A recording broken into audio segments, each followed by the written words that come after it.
This Tesla Cybertruck is wild. I saw the video and immediately was like, okay, cool, that's a funny joke. I've seen this before. They roll something out and say, hey, this is it. Just kidding, pull the curtains back and there's the real thing.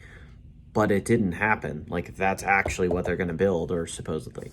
Um, it's wild. Now, I'm very interested, and the reason I am is because I see my next vehicle being a truck, because I like to haul around my go-kart. I would like the ability to tow to the track. I've got large, dirty things like differentials and spare engines and suspension components and things that I need to move around, that I don't want to put inside a car. So a truck makes a lot of sense for a lot of things that I do. And I've really wanted something like a Tesla. The other thing is the high ground clearance would be great for the terrible roads down in Midtown that I have to drive to for work every day. So I figured if I had a truck, that'd be something that would be nice enough that I would drive to work every day, leave my BMW for the fun stuff, the fun driving only for the most part, and have that utility. So I want a truck, and I'm very interested in the electric side of things. I'm very interested in the autonomous driving. Now, the way I want to use a truck, I'd like to do some off-roading. I'd like to tow to the track. I'd like to, of course, do my commute and things like that. But I also kind of want it to be a workhorse. I want it to be my rolling shop. And that's something really exciting about this Tesla. So I mentioned it real quick, and I don't think it's been featured by most people. That's not been their priority, but it's got 220-volt plug-in, so you can bring your welder with you. Just plug your welder right in, and now you can do like full-on TIG welding in the field. That's pretty cool.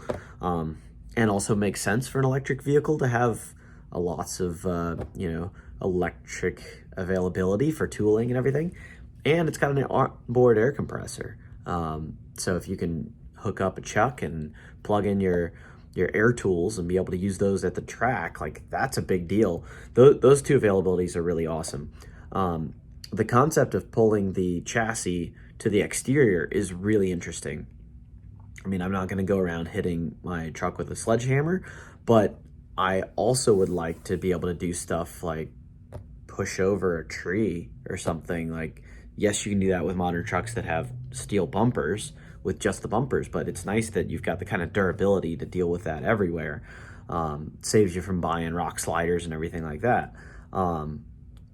Cool. Sounds awesome, but how? I don't get it. I don't see how this is ever going to be possible. The requirements for the DOT as far as like pedestrian safety standards and just car-to-car collisions, like, you have to engineer so much into how the car's designed that it has to, basically the car has to fail in order to save you. So how are they going to take this design and make it so durable yet make it legal? And I have a couple thoughts. One is this is not actually what they're going to release. And another thought is maybe they found some loophole in the law, found some weird way to do it, and made this truck. And if that's the case, I definitely want one, because it's interesting. It's going to skirt around all the laws, and then immediately all the laws will change, and you'll never be able to make a vehicle like that again. That being the case, I want one. I want to get one while I can. Hopefully the safety systems are good enough that, if the worst were to happen, it's not going to be detrimental to everything that gets hit by it. But it's wild, really wild. Like that. I mean, I don't think anybody expected it to look like that. It's very cyberpunk, which is what they said it was going to be, but I don't think anybody took them that seriously. So I don't know. I put in a pre-order, which means I basically gave a $100 zero-interest loan to Elon. That's what it really means. It's a refundable $100. It's not like I guaranteed that I'm gonna put out 40 to 70 grand for one of his trucks. But that being said, when my allocation becomes available at the end of 2021 or probably later, it's not 100% no. It's definitely something I'm curious about. Now, my concern is with the actual range when you're towing. If this vehicle will get me to the track I can charge it with the RV hookups, and I can get home, then that's really compelling. But if it's relegated to in-town stuff, unless I go 70 grand and get the 500-mile range one, then it just doesn't make sense.